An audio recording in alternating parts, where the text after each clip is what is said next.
మనం చూస్తున్నది brother Joseph తంబి గారి చర్చి, ఆయన నివాసం ఉన్నటువంటి ఇల్లు, ఆయన వాడినటువంటి బావి.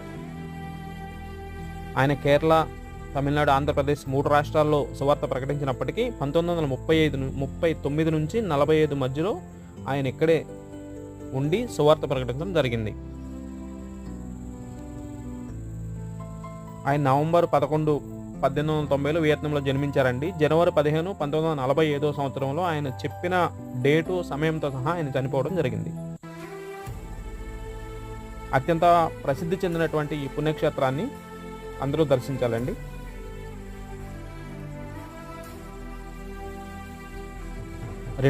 జూన్ 24న వాటికన్ సిటీ బ్రదర్ జోసెఫ్ తంబిని దేవుని సేవకునిగా ప్రకటించిందండి.